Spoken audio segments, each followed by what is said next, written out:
Hola y bienvenidos al canal, mi nombre es Alejandro y os voy a hacer un análisis fundamental de Vidrala. Vidrala es una compañía española que se dedica a la elaboración y transformación del vidrio, está en esta industria y como podéis ver en las imágenes un poco se resume muy bien a lo que se dedica, por lo tanto una imagen vale más que 1000 palabras. En este caso ya os podéis hacer una idea de la energía que debe consumir esta compañía. Bien, esta empresa cotiza unos 65 euros por acción, tiene una capitalización bursátil de unos 1873, actualmente tiene un beneficio proyectado 2022 de unos 150 millones de euros, vemos que tiene una deuda neta muy baja, tiene un PER pues, que se parece muy atractivo y proyectado 2023 aún más atractiva, paga dividendo, por lo tanto cumple ciertos requisitos que muchos de los inversores buscamos. Ahora en el análisis que vamos a hacer vamos a ahondar un poco más en las cuentas financieras, en los estados financieros presentados por la compañía y así vamos a poder obtener una imagen de cómo se está gestionando la empresa y si tan buena es. En esta gráfica de cotización del precio vemos cómo la empresa ha ascendido, ha subido mucho a lo largo del tiempo, siempre pues un poco manteniendo la media de 20 sesiones, en este caso desde julio del 2021, en el momento que formalizó o tocó máximos históricos, ha empezado a corregir con fuerza y ha ido atravesando medias con una fuerza bastante sorprendente. Hay muchos inversores pues, que están un poco a la expectativa de ver qué es lo que está pasando. Vemos también cierto volumen en estas correcciones, un volumen muy por encima de la media que se ha ido viendo a lo largo de los meses, porque esta gráfica es mensual, y que al llegar un poco a la media de 100 sesiones ha rebotado con fuerza y ya veremos si por esta zona se va a hacer suelo o no. Vemos como en esta zona de aquí, en septiembre de 2018, que también cayó con fuerza, pues esta zona de precio pues la usó de soporte. Bien, ya estamos en los estados financieros presentados por Vidrala a 31 de diciembre del 2021 y lo primero que quiero comentar antes de empezar a ver esta PIG o esta cuenta de resultados a 2021 es que hay que tener en cuenta un poco el escenario en el que nos encontramos a día de hoy. El escenario es que las materias primas han subido mucho, hay una inflación bastante fuerte y por lo tanto es posible que muchos de los inversores institucionales estén descontando una caída de los márgenes de la compañía. Y es que ya en el último trimestre del 2021 y en general el 2021 se puede apreciar cierto incremento de los costes de las materias primas y mercaderías. Por lo tanto, hay que tener en cuenta que si el precio de la energía en general ha subido con mucha fuerza, prácticamente casi ha subido un 40% o más, esta empresa industrial que requiere de mucha energía se va a ver perjudicada. Por lo tanto, hay que tenerlo en cuenta y vosotros, en cuanto hagáis vuestras valoraciones y todo, habréis de descontarlo en vuestros flujos de efectivo futuros. Por lo tanto, ya nos adentramos en la cuenta de resultados, vemos cómo las ventas se han incrementado un 9,71%, nada mal para una empresa industrial, los cuales en general suelen ser sectores muy maduros, en los cuales les cuesta en general, ¿vale?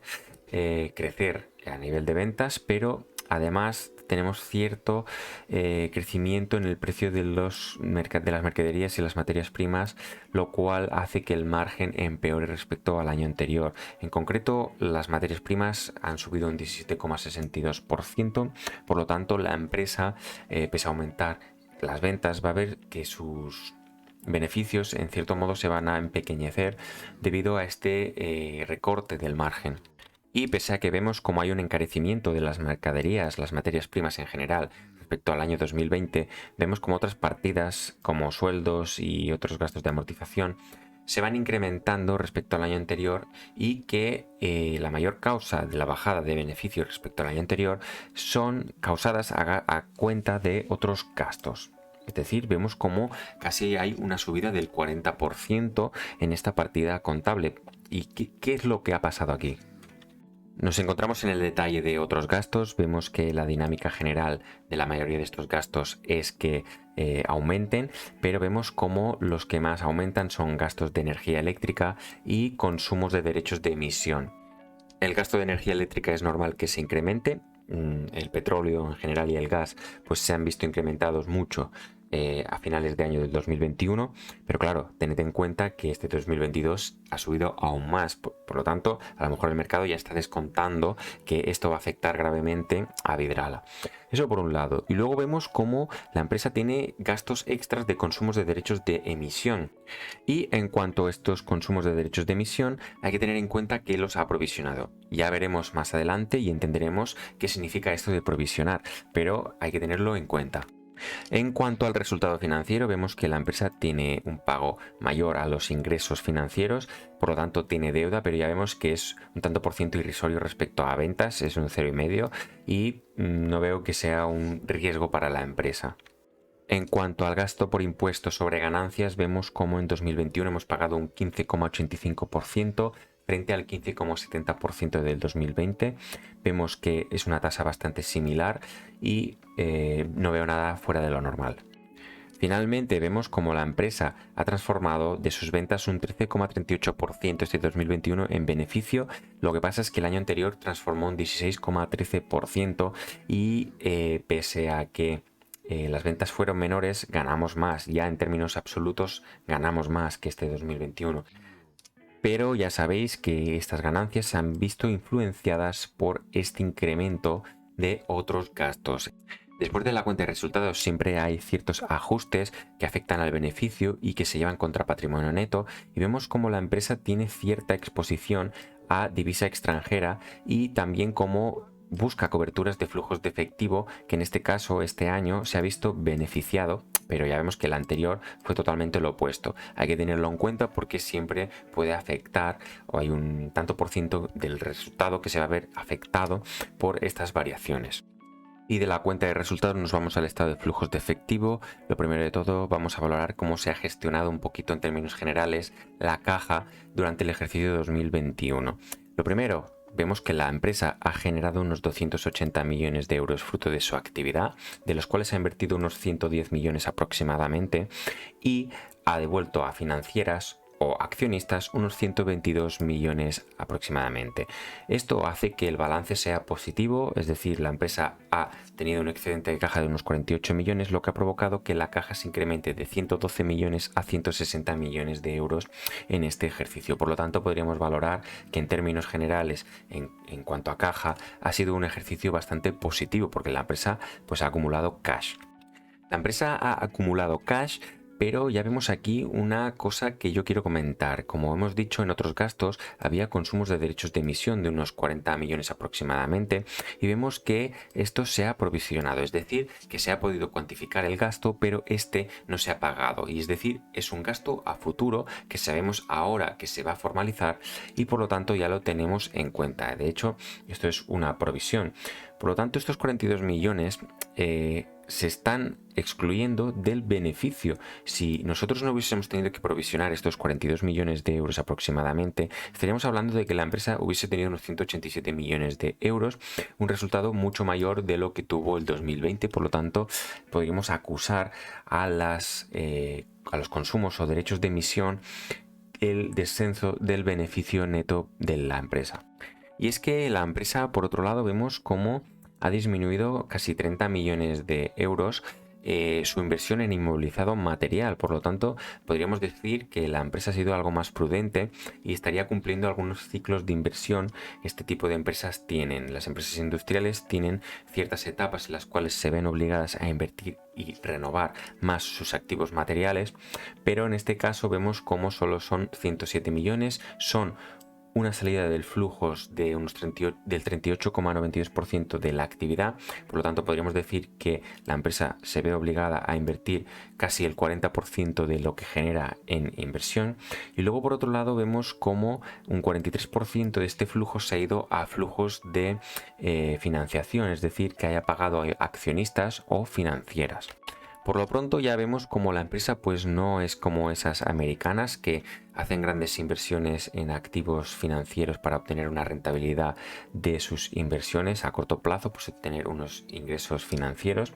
Y vemos como la empresa tampoco es el juego que hace de financiación, solo pide unos 25 millones, pero es que amortiza unos 28 y unos 85 por otro lado. Por lo tanto, la empresa tiene un balance negativo en cuanto a pago de deudas, es decir, va reduciendo su deuda. Esto es algo muy positivo. Los que me conozcáis de otros vídeos ya sabéis que yo valoro muy positivamente las empresas que dedican o enfocan la generación de su efectivo a devolver su deuda, ya que considero importante o una prioridad que la empresa focalice toda su energía en invertir y después en devolver deuda por el mismo nivel.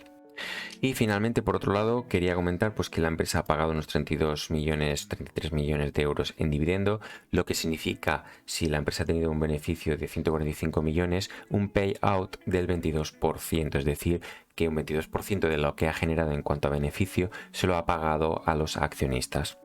Y ya nos encontramos en el balance de situación. Dato curioso, los balances de Europa siempre son de activos menos líquidos a más líquidos, mientras que los americanos es totalmente lo opuesto. Empezamos por los más líquidos hacia los menos líquidos. Ya para empezar vemos cómo el inmovilizador material, que conforma un 45% del activo total, es una de las partidas más importantes de este balance y es una de las partidas más importantes del activo no corriente. De hecho, el 63,41% del activo total es activo no corriente, son activos que no son tan fácilmente convertibles en líquidos, y vemos cómo la partida de inmovilizador material es la más importante. De hecho, tiene toda la lógica, es una empresa que tiene industria, tiene plantas de fabricación del vidrio, almacenes, lo cual es una de las partidas más importantes del balance y es normal que tenga esta composición. Si nosotros nos fijamos en otros análisis que hemos hecho en el canal, como por ejemplo Viscofan, también tenía una composición similar en cuanto a balance.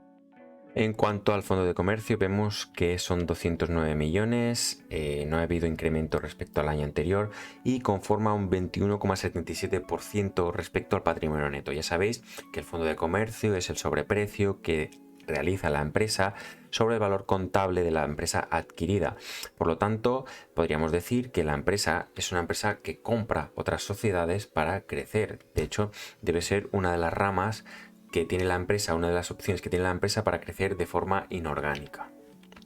Si seguimos adelante, vemos como la partida de existencia se incrementa un 3%, la de deudores comerciales se incrementa un 8,8%.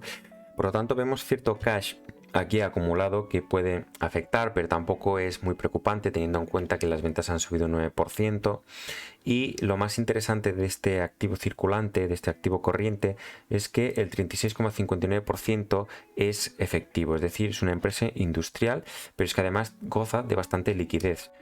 Si comparamos este activo corriente con el pasivo corriente, nos damos cuenta de que el fondo de maniobra es positivo, por lo tanto la empresa va a poder hacer frente a los vencimientos a corto plazo. Si nos vamos al patrimonio neto, vemos como este se ha incrementado un 18,47%, este patrimonio es un 56,77% del pasivo total, y vemos como la empresa entonces se va capitalizando. La causa principal son las ganancias acumuladas, que ya tenía unos 863 millones y pasan a ser 973 millones. Por lo tanto, la empresa consigue capitalizarse a raíz de sus beneficios.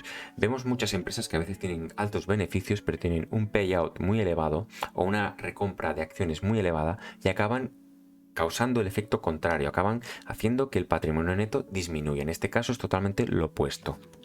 Los ajustes que hemos comentado anteriormente en el comienzo del vídeo después de la PIG, causados por cambios, tipo de cambios y coberturas de cash flows, vemos cómo este año la empresa se ha visto beneficiada y de tener 52 millones negativos, actualmente tiene unos 10 millones negativos. Por lo tanto, hasta aquí bien.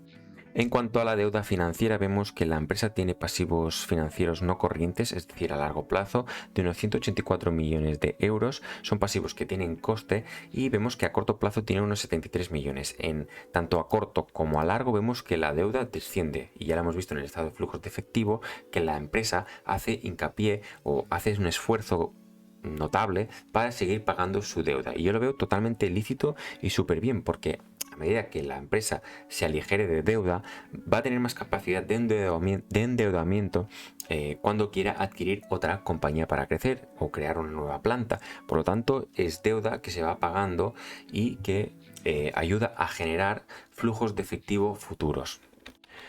Bien, así a modo resumen vemos que la empresa tiene un incremento en las ventas bastante notable, pero por contra vemos cómo los costes se incrementan sustancialmente, lo que ha provocado pues que la empresa sufra un poco. Especialmente hemos visto una provisión de 40 millones que ha perjudicado al resultado final de la empresa. Hemos visto cómo la empresa deteriora su rentabilidad, es decir, que convierte menos ventas en beneficio. Vemos una empresa que genera efectivo, que con este mismo efectivo invierte y que devuelve deuda. Por lo tanto, es una empresa que después de incluso de haber pagado a los accionistas tiene caja que le sobra. Esto es fenomenal y ya diría que es muy bueno en una empresa industrial. Tenemos una empresa en cuyo activo principal son sus fábricas y por lo tanto componen un 45% de su activo total. Una empresa que tiene capacidad de endeudamiento y generación de caja. Por lo tanto, es muy posible que veamos más adquisiciones pronto. Y vemos que pese a incrementar las ventas, tampoco vemos mucha necesidad de working capital. Por lo tanto, la empresa consigue aumentar su caja. Empresa que paga sus deudas, paga sus empleados, paga sus proveedores y que está altamente capitalizada. A mi modo de ver, una empresa excelente. También una empresa de las mejores que hemos visto en este canal, junto a Facebook, Beiersdorf y otras. Pues bien, hasta aquí el vídeo de hoy. Espero que os haya gustado mucho. Sobre todo, si creéis que le puede interesar a alguien compartir el vídeo, me ayudará mucho a crecer. Y gracias y hasta pronto.